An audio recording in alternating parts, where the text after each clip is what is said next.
We believe in a twin solution, both to increase usage charges and reduce ownership charges, because we believe this best deals with the increasing population we're going to face, our desire for economic growth, and at the same time, our desire to curb congestion. And I'll prove to you this first with my 2 points of contention. First, what exactly are the benefits of having more vehicles on the road, and does it really exacerbate the problem of congestion? And secondly, I'll analyse the interests of the logistic companies and their concern about the increasing cost.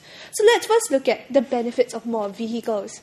Now, the Ministry of Finance has already stated, Minister of Finance has already very clearly stated that we have two benefits from increasing the number of vehicles. First, more convenience to our Singaporeans. 10,000 more families can now send their children to school, children can wake up later perhaps, and more businessmen can perhaps clinch more deals in the afternoon when ERP charges are not so high. Now, we say with more people owning cars, there are tangible benefits, especially with populations increasing. We have to increase our car population proportionally to our increase in population and our desire for economic growth. No, thank you, sir.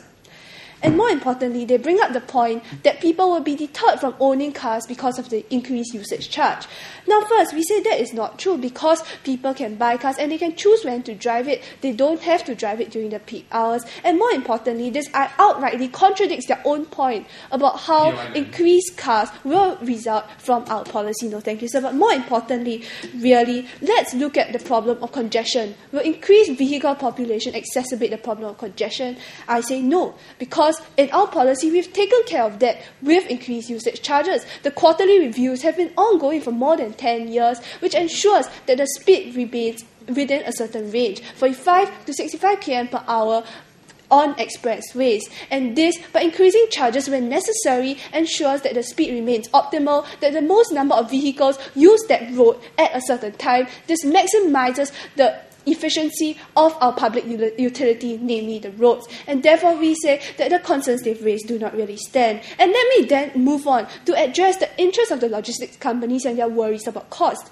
Now, firstly, we want to clarify that the increased cost is offset at least slightly by the lower car ownership charges we offer to these logistics companies. And secondly, we want to put forth that our increased usage charge only applies to certain roads at certain times. And therefore, we believe, hang on a minute, sir, that this will increase the cost by a very small percentage, very much insignificant. Yes, sir. Yeah, ma'am, but you are assuming that we are actually going to purchase vehicles. What about our current fleet of cars? Yes, sir. Well, I believe that logistics companies, because of the high usage, have to constantly renew their vehicle population. And more importantly, I put forth to you, it's only a very small percentage of the journeys which will be impacted by the usage charge. And more importantly, I'm going to say now that the government has done a lot for the logistics industry. I'll give you the example of Trade Exchange, a neutral and secure IT platform network which enhances supply chain integration. And this is estimated to save businesses $75 million in 10 years. Given that these businesses have benefited so much from our business landscape, we do believe that it's fair for the government to ask that businesses take up social responsibility and pay taxes if they do contribute to social costs through congestion.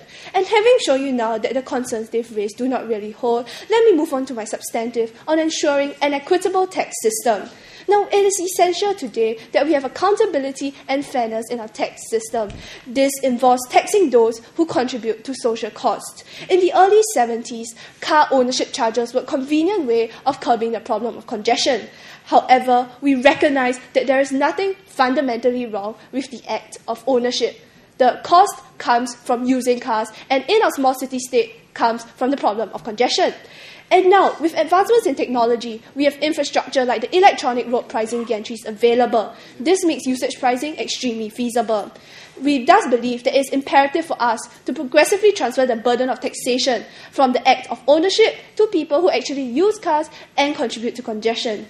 This ensures that we do not unfairly prevent car ownership, but more importantly, the increased accuracy in apportioning costs allows the price mechanism to serve its purpose, to send accurate signals, allow consumers to make more accurate choices, and therefore modify their behavior accordingly. The increased usage charges reflect the social cost of congestion more accurately and allows consumers to reevaluate the use of cars during peak hours as opposed to public transport. And so at the end of the day, for the sake of a fair and equitable tax system that does not unfairly prevent people from owning cars, yet tackles the problem of congestion, the government believes that this policy has to go through. Thank you, Jamie.